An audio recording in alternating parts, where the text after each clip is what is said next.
You're listening to PTC Point of View, brought to you by Preferred Trust Company, the preferred custodian for all alternative investments. We're here to provide retirement savers like you with the tools you need to succeed. Need a confidence boost when it comes to investing outside of the stock market? Do you want the power to build a tax-sheltered nest egg that will last through your golden years? You've come to the right place. Turn up your speakers and turn off cruise control, because we're taking you on the alternate route to investing with your IRA. Hi.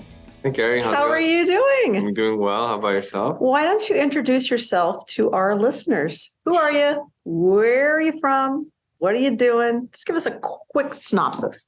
Sure. My name is Zang. I'm CEO and co-founder of PennyWorks. We're based off East Coast in New Jersey, New York area.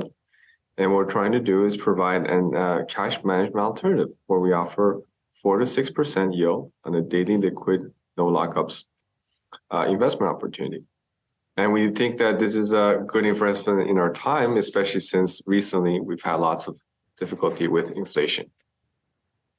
So how do we protect ourselves from inflation with your product?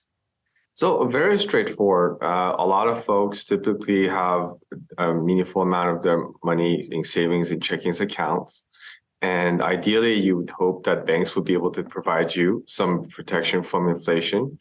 The Federal Reserve is raising rates, so maybe banks would pass that to you.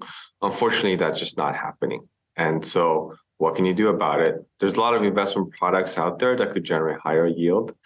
For us, we're not trying to hit the ball out of the park. What we're just trying to do is, hey, this is a meaningful offset to the impacts of inflation. High single digits inflation is definitely not good. Mm-hmm. That just means your food costs, gas costs going up a lot. And some of them a lot more, a lot faster than inflation, right? Gas prices have almost doubled, I think, in California. Mm-hmm. So our product is a fairly conservative way to say, hey, look, this is daily liquid. Your funds are not locked up.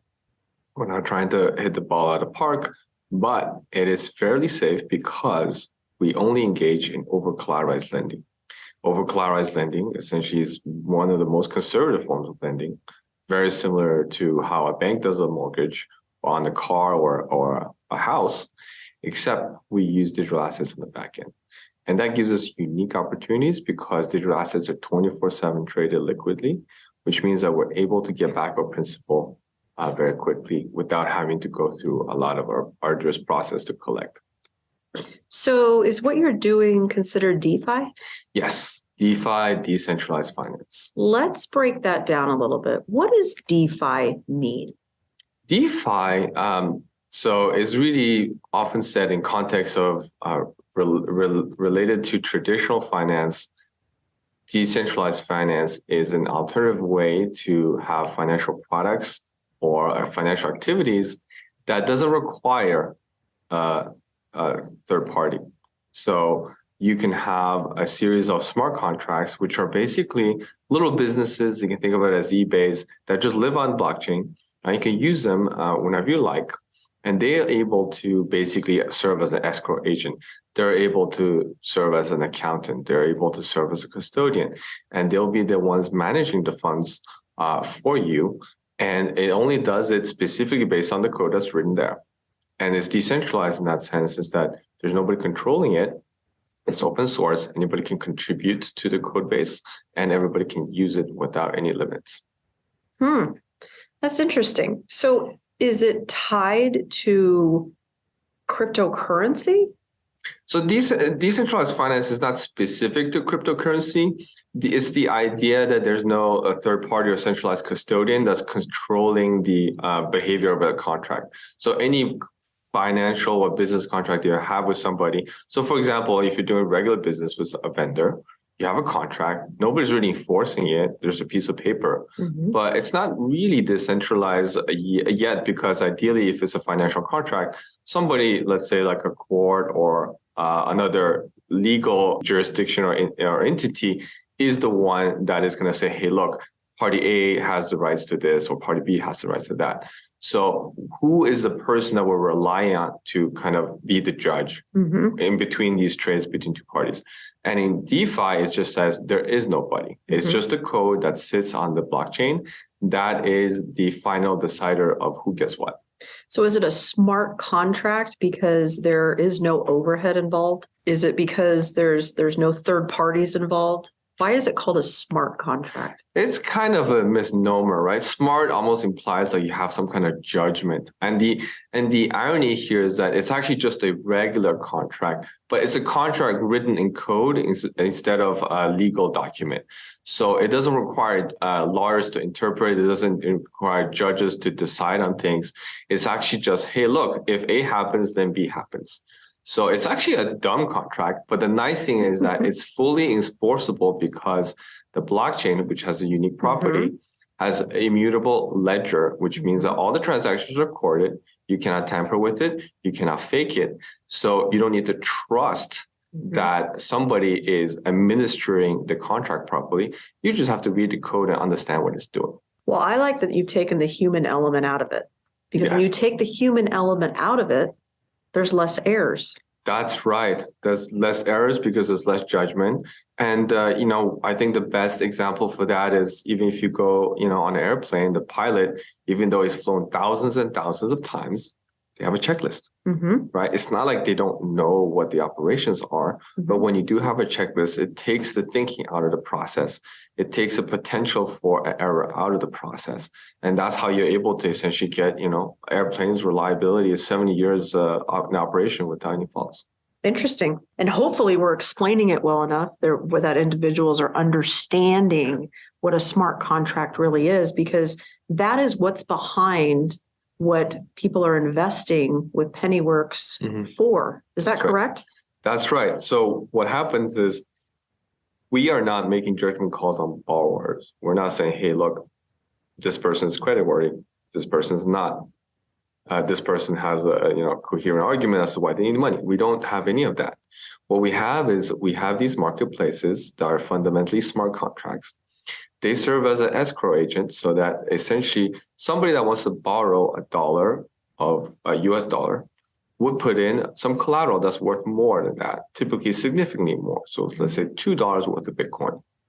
And then that way, they'll be able to say, hey, look, the smart contract, you have $1 that you want to borrow, you have $2 of collateral, you're good to go. Here, we release the funds for you. That's the role of the smart contract. The other role of the smart contract says, hey, look, let's say the price of Bitcoin has fallen, which is something that's happened recently. It'll fall, let's say, below like $1.30 of value. And say, well, look, this is not enough collateral to guarantee that we'll be able to preserve the loan.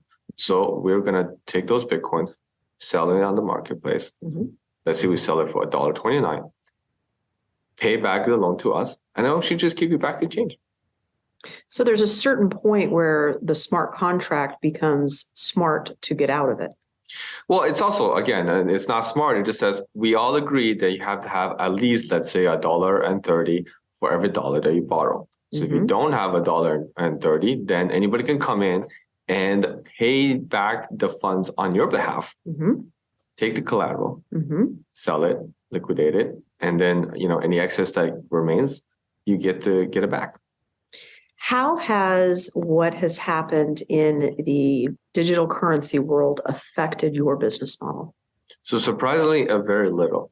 So ironically, the recent turmoil is actually focused on a lot of traditional lenders that are focused on crypto. So thematically, they invest in crypto-related companies. What we do is we leverage the blockchain technology to do all the operations of the lending.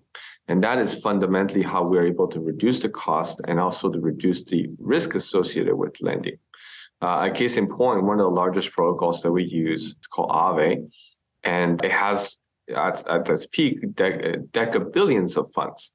And you can also see, because it's 100% transparent, all the bad loans on the platforms. And that amount is less than 0.2% of all outstanding value. So you can see that despite the massive volatility that we've experienced in crypto, that it's actually very difficult to be able to not call back the assets sell it in time, and get back to your principal. So let's walk through PennyWorks. Sure. How do you become an investor? So to become an investor, it's very straightforward. We have a website you can go, and it's a self-service website. You are able to sign up. We do KYC, AML, and accreditation as required by law. We are a Reg DeFi with 6C security. So therefore, this is something that not only you have to assert that you're a credit investor, but something that we have to check. We also are able to do it for a business entity with slightly different set of documents. And of course, we can also invest it. You can invest it through a self-directed IRA. Gives you that tax-deferred or tax-free option, right? Exactly. So you can, and that's the beauty about DeFi and decentralized finance, is that nobody is going to prevent you from doing this activity yourself. You can, and we actually show exactly which protocols we use. You can use that information and do it yourself, generate the same income, but you will not get the tax benefits because you're doing this on your own activity. It's not security. It's not in a qualified account. So you are actually learning a little less than you otherwise would. Furthermore, if you do this yourself, you do have to compute your own crypto taxes. And that is, if you don't like to do regular taxes, I would tell you crypto taxes are even worse. Absolutely. So with what you're doing, is there a way that you can ensure that there's no hacking or scam or online fraud associated with how you're generating this investment income for the investment that I've made? Yeah, so a lot of people, when you hear stories of people like losses, they're actually just scams or frauds. And so typically people would, like, for example, by accident, just send funds to the wrong address or things like that. Yeah. In our platform, you do not interact with crypto at all. You don't have access to crypto. There's no way for you to by accidentally send or transmit to anybody. We are the ones that are essentially administering the investment. We use an enterprise-grade wallet solutions, and we've been in this space for essentially as long as the space has been around. And so what we pride ourselves in is our risk management. And the scams, they're like, for example, you get an email and say, hey, look, can you click on this? And if you invest in that, you'll make a lot of money. Clearly, since the limited scope of the activities that we do, we're not subject to those kind of issues simply because that doesn't apply to our business. But the other thing is we do a lot of vetting in terms of the individual protocols that we use. And we're not trying to make 50% per annum, but we're just saying here is a safe and reliable alternative to a checking account. Something that you can have so that you get a meaningful amount of income from that would offset inflation, but will allow you to sleep at night. Yeah, this is definitely an offset to the inflation, because if you're going to keep your money sitting in a bank account, the interest that you're earning on that certainly isn't between 4% and 6%. I think we would all agree there. Yeah. So this is an alternative to parking your funds at a bank, sitting in a savings account, earning 1/10 of 1%, or maybe it's up to a quarter. I don't know. It depends on where you're banking, I guess, to really deploy those funds in a manner in which you're earning 4% to 6% with the same level of volatility, which is pretty low. Well, it's not even the same level of volatility, but the same level of liquidity. You That's can get huge. your funds back at any time. That's the key part. So there are a lot of investments. Hey, you can put a CD, it's like 3 months, 6 months, 9 months. You can invest in other things, a little bit less liquid, a little bit more yield. We want this to be as convenient as your checking or savings account. So you can fund it today. You can take it out tomorrow if you like. No problem. Okay. So would you consider that real-time access to your investment? Oh, yes. So unfortunately, the slowest part of this entire operation is the traditional banking system. In the blockchain space or investments, blocks are processed every 15 seconds, which means that we're capable to process anything within 15 seconds. And then once we have the funds in our bank account, to actually send the money to your bank account, is it through ACH or is it through a check or even through wires, just takes hours to days.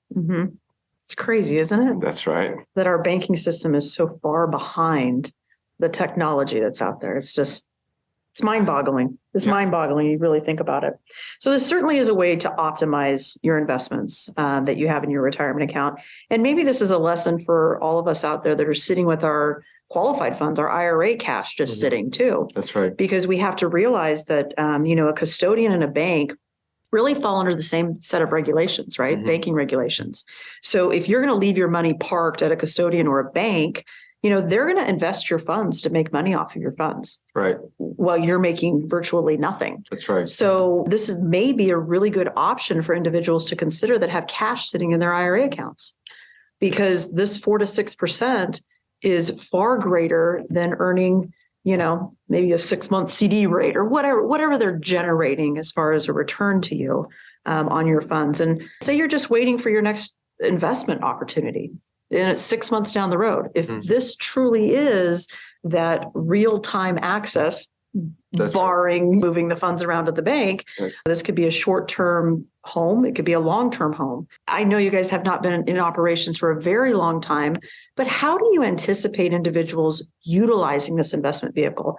Is it a set it and forget it, or is it a short-term bridge before their next investment? How do you see people using your software? So I think it's actually very analogous to savings account. So a lot of people, they have a savings account, and features of a savings account and checking are essentially indistinguishable.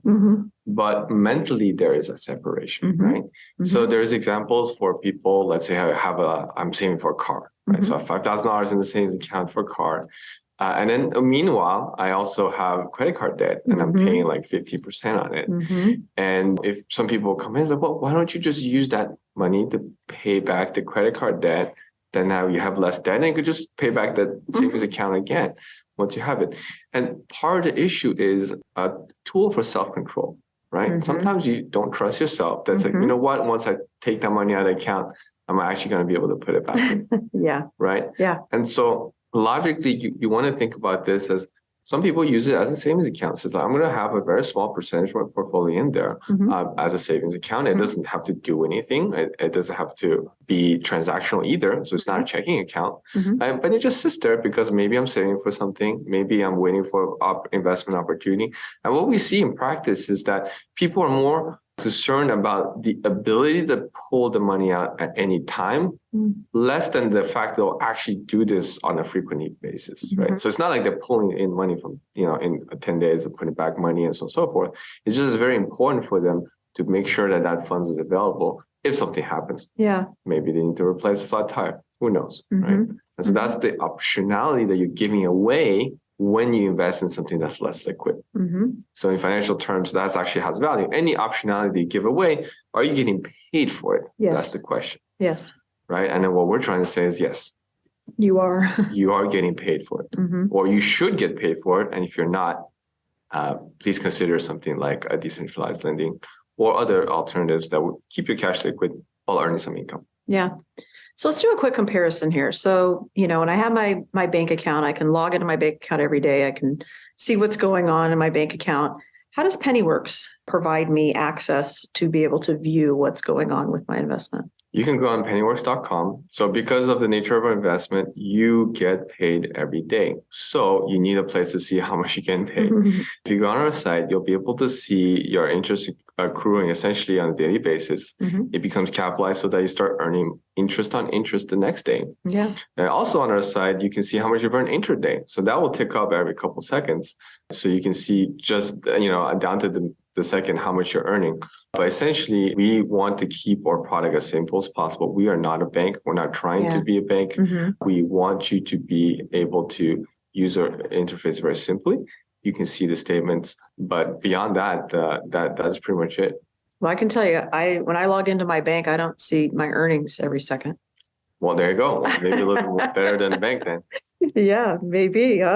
Definitely something that individuals should look into and consider. I know I got quite the education today on it myself. So I truly appreciate that.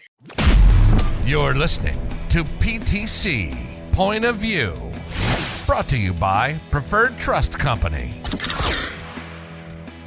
I'm going to switch gears a little bit on you. Sure. I think we've hammered down on what you guys do and how you operate and and what the purpose is and the risk tolerance and all of those things. So hopefully our listeners have been able to gather some of that information, and we'll utilize that to do a little bit more research about PennyWorks. But do you mind if I take a minute, since you've been in the industry as long as you have, what is your opinion on what we are seeing right now as it pertains to cryptocurrency?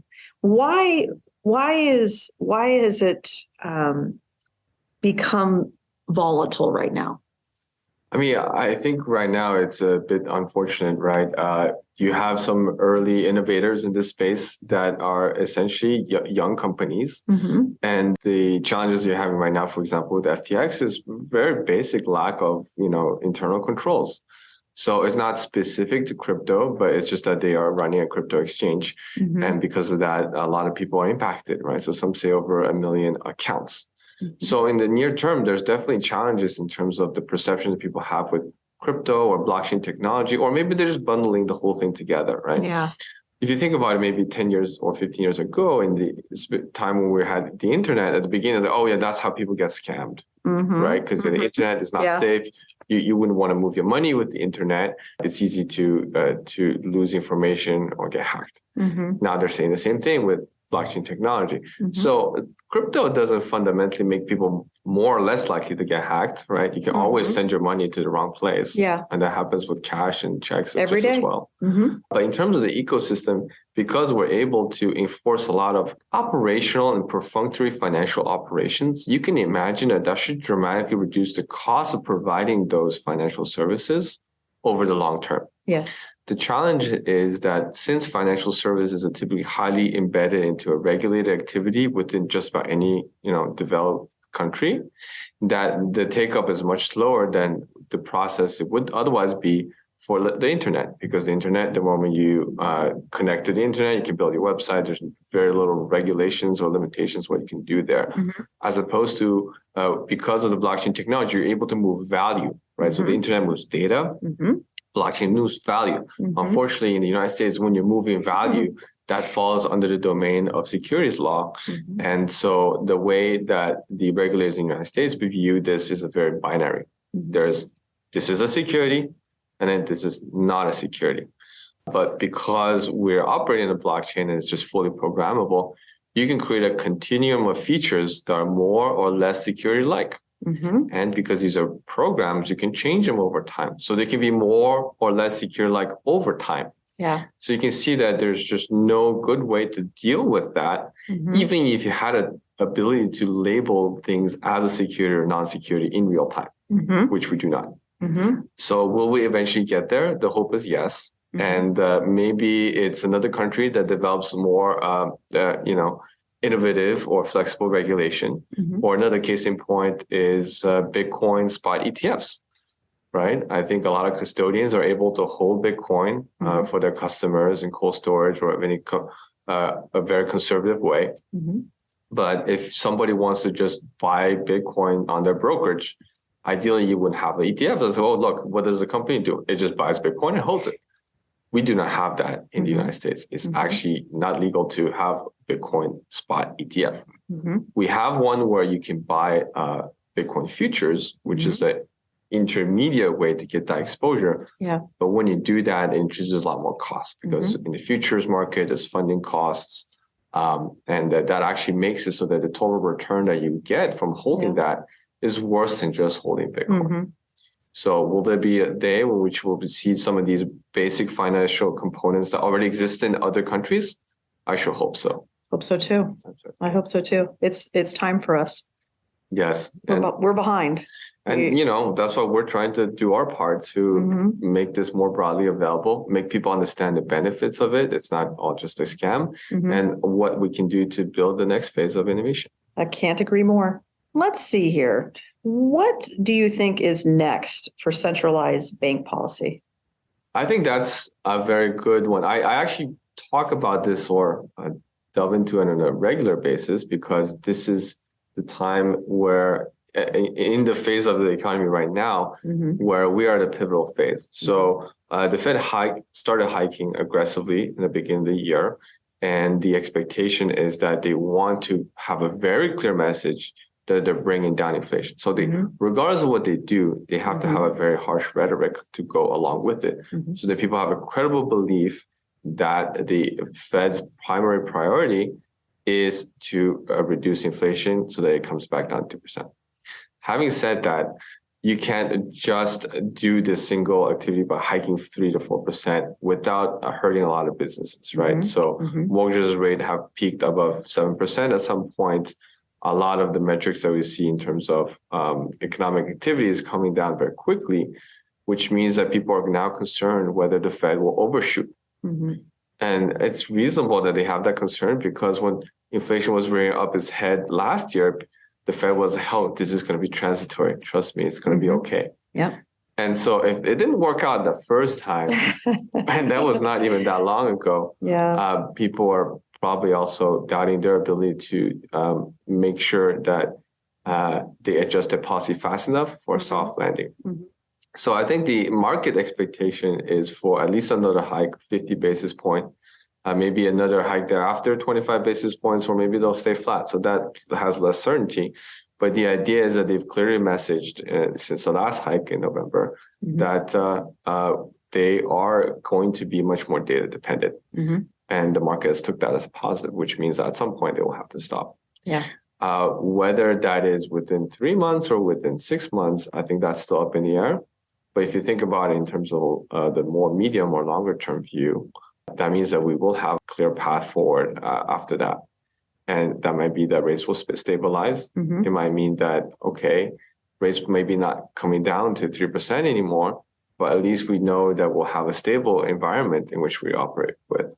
And that will be very important for businesses. Anything where you can give more security and stability, that's going to help business grow faster. Absolutely. I think one thing that people haven't talked about that's a little bit less economic, but maybe more developing slowly, is kind of the changing relationship between the advanced economies and trade ties. So some of this aspect of it, you can already see the United States have imposed limits on transferring technology to China. And so over time, you can imagine we receive a lot of benefit from globalization. And that actually translates to a fair amount of deflation, right? Because things kept getting cheaper and cheaper. And so that has been a tailwind for us for the last 20 to 30 years. So it's not an immediate concern, but you can see that in the next 20 to 30 years, that's no longer going to be the case. Increasing balkanization of these high-end technologies and trade barriers will make things cost more. So independent of this recent bout of inflation that we're seeing, which we're fighting with higher interest rates, it's possible that we may have longer term, more higher levels of sustained inflation. So maybe not 2%, but maybe closer to 3 or 4%. Now that's up in the air how we deal with it, and it's more a long-term consideration. But that should probably factor in for our long-term investors that are planning for their retirement. That, everyone does expect this recent bout to come out, but what's going to look like in 5 years, 10 years? And so there might be other things you can do to insulate yourself from some of those shocks. It sounds like you have found a risk-averse way to utilize the mechanisms that are out there and provide an investment vehicle, a stable investment vehicle for individuals that are, sitting on some cash. So we're trying to be the first step, a very conservative step. It's very conservative. And the hope is that in the future, more and more of these steps will be built out, and everyone will have a suite of these options to choose from. Well, thank you so much. I really appreciate your time today and educating us about something many of our listeners probably don't know anything about, but now they do. So thank you very much for your time and being with us today. And hopefully we'll have you on again. Thank you very much for having me. Pleasure. Thank you. Thanks for joining us for another episode of PTC Point of View, where retirement savers meet alternative investments. Know someone who's struggling with a retirement strategy? Tell them about our show. Can't wait for the next episode to learn more? Visit our website at preferredtrustcompany.com or give us a call at 888-990-7892.